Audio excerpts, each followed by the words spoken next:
I heard my husband's voice through the baby monitor at 2 in the morning, and the words he spoke stopped my heart. She's not yours.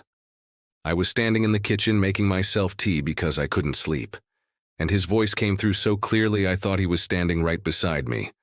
But he wasn't. He was in our daughter's nursery and he was talking to someone at 2 in the morning in our 3-month-old's room. My hands started shaking so badly I nearly dropped my mug. I stood there frozen, listening, my entire body going cold as I tried to make sense of what I'd just heard. The monitor crackled with static, and then his voice came through again, softer this time, almost gentle. I know this is hard, but she's not yours. She never was. Who was he talking to? There was no one else in that room except our daughter Emma, sleeping peacefully in her crib. Unless someone else was there, someone I didn't know about. I set down my tea and moved toward the stairs, my feet silent on the hardwood floor. My mind was racing through possibilities, each one worse than the last. Was there another woman? Had he been having an affair? Was Emma not his biological child? But that was impossible. We'd been trying for years to get pregnant, had gone through fertility treatments together, had celebrated when we finally saw those 2 pink lines on the test. Unless the fertility treatments were the problem. Unless something had happened that I didn't know about. I reached the nursery door and pressed my ear against it, listening. I could hear him talking, his voice low and emotional in a way I'd never heard before. I'm so sorry, but this is how it has to be. You have to understand. I pushed the door open. My husband Daniel was standing by Emma's crib, his phone pressed to his ear, tears streaming down his face. He turned when he heard me, and the expression on his face, guilt, fear, something that looked like grief, made my stomach drop. I have to go, he said into the phone and hung up without waiting for a response. Who were you talking to? My voice came out steadier than I felt. Sarah, Who were you talking to at 2 in the morning in our daughter's room, Daniel? And what did you mean when you said she's not theirs? He sat down in the rocking chair like his legs couldn't hold him anymore, his head in his hands. I was going to tell you. I swear I was going to tell you. I just didn't know how. The room started spinning. Tell me what? About Emma's biological mother. The words hit me like a physical blow. What are you talking about? I'm her biological mother. I carried her. I gave birth to her. No, Sarah, you didn't. He looked up at me, his face twisted with anguish. Emma isn't biologically ours. She's adopted. Or she was supposed to be. I actually laughed, a harsh, broken sound. That's insane. I was pregnant. I felt her kick. I went through labor. Are you having some kind of breakdown? Please, just let me explain. Explain what? Explain how you're trying to convince me that the baby I carried for 9 months isn't mine?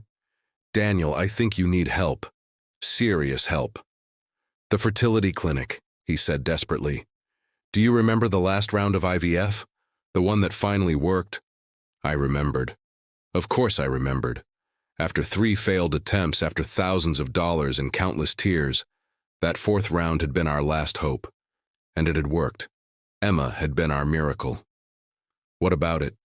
There was a mix-up. At the clinic, they implanted the wrong embryo. The floor seemed to tilt beneath my feet. No, that's not possible. They would have told us. They did tell us, or they tried to. But by the time they discovered the mistake, you were already 12 weeks along. And I made a choice. I told them not to tell you. I had to sit down. My legs just gave out and I ended up on the floor, my back against the wall, staring at my husband like he was a stranger. You knew. You knew the entire time I was pregnant that she wasn't ours? She is ours, he said fiercely. We carried her, we loved her, we're raising her. Biology doesn't change that. Whose embryo was it? I could barely get the words out. He was quiet for a long moment. A couple named Jessica and Mark Turner. They'd been doing IVF at the same clinic. Their embryo was implanted in you by mistake, and yours didn't take. It failed. You were never pregnant with our biological child, Sarah. Emma was always theirs genetically. I felt like I was drowning, like the air had been sucked out of the room. And you knew this for 9 months.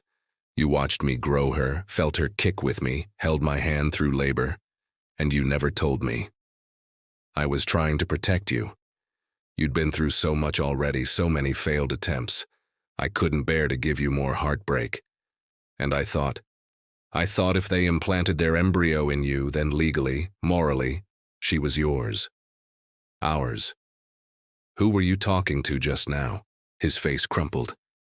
Jessica Turner, Emma's biological mother. She's been calling me for months, ever since Emma was born. The clinic had to inform them about the mix-up. And she wants her back, Sarah. She wants her daughter back. The world stopped. Everything stopped. No. She's threatening to sue, to take this public, to fight for custody. She can't do that. I carried her. I gave birth to her. She's mine. Biologically, she's theirs. And legally, it's complicated. The clinic messed up, but that doesn't change the genetic reality. Jessica has rights too. I looked at Emma sleeping peacefully in her crib, completely unaware that her entire world was about to be torn apart. My daughter, the baby I'd grown inside my body, who I'd felt every flutter and kick from, who I'd nourished with my own body for 9 months. And she wasn't mine. Not really. Not in the way that would matter in court. How could you keep this from me? I whispered. How could you let me bond with her, love her, build my entire life around her, knowing that someone might take her away? Because I love you. Because I love her. Because I thought if we just stayed quiet, if we just lived our lives, maybe Jessica would move on. Maybe she'd accept that Emma was being raised in a loving home and let it go. But she didn't. No, she didn't. She hired a lawyer last week. We're being served with papers any day now. I stood up, my entire body shaking with a rage so pure it scared me. Get out. Sarah, get out of this room, out of this house. I can't even look at you right now. Please, we need to figure this out together. Together? I laughed, and it sounded unhinged even to my own ears. You destroyed any sense of together when you lied to me for a year, when you let me believe Emma was mine, that we were a family, while you knew the whole time that someone else had a claim to her. He left. I heard him grab his keys and walk out the front door, and then it was just me and Emma, alone in the nursery with the baby monitor still crackling with static between us. I picked her up, held her against my chest, breathed in that sweet baby smell that had become my favorite scent in the world. She made a small sound and nestled closer, and I felt my heart physically break inside my chest. You're mine, I whispered to her. I don't care what biology says, I don't care what any court says, you're my daughter, and I'm not giving you up without a fight. I didn't sleep that night. I sat in the rocking chair holding Emma, researching custody laws and surrogacy rights and IVF mix-ups on my phone until my eyes burned. The legal precedents were murky at best.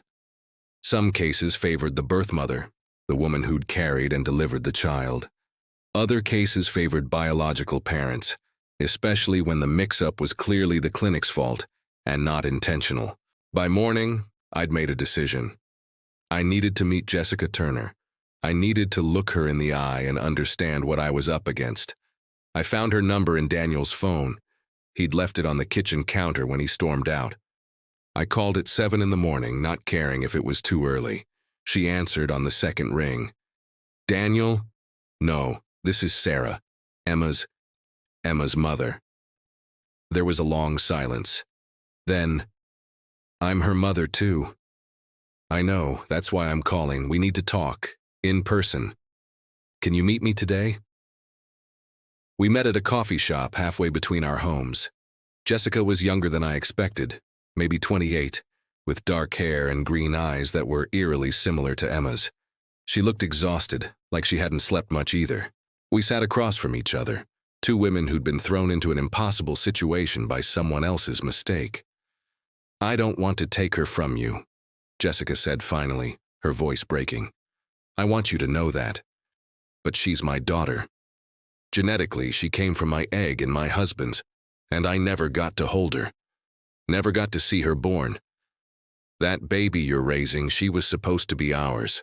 I understand, I said, and I meant it. But I carried her.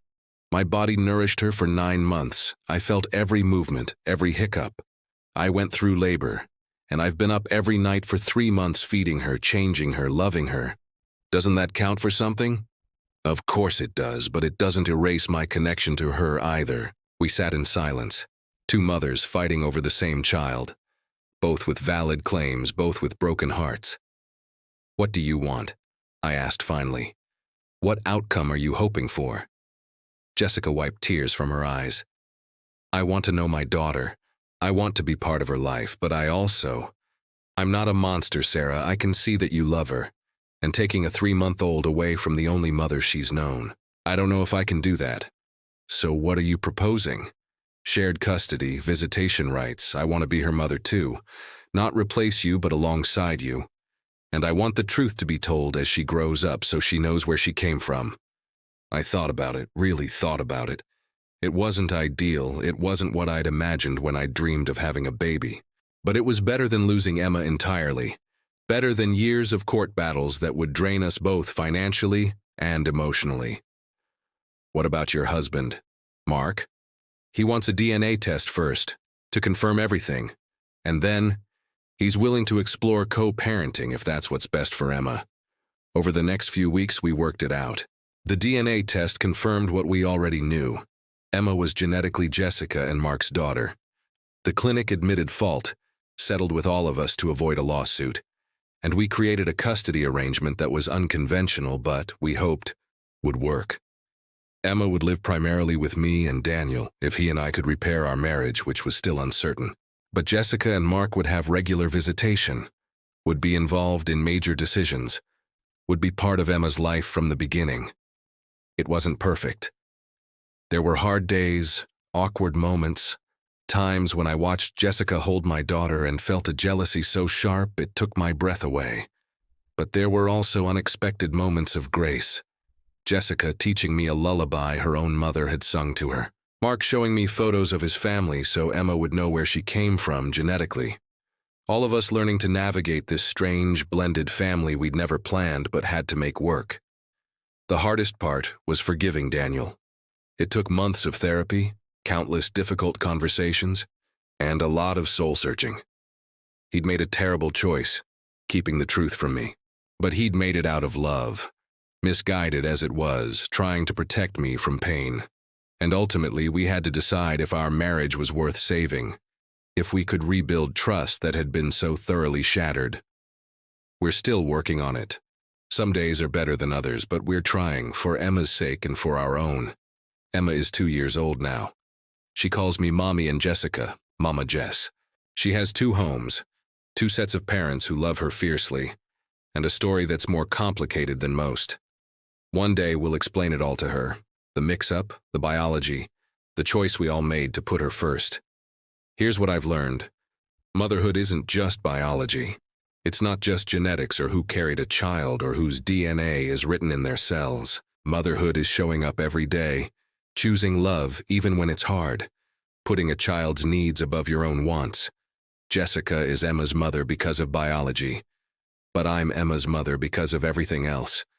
The 9 months I grew her, the labor I endured to bring her into the world, the sleepless nights and first smiles and all the tiny moments that make up a life.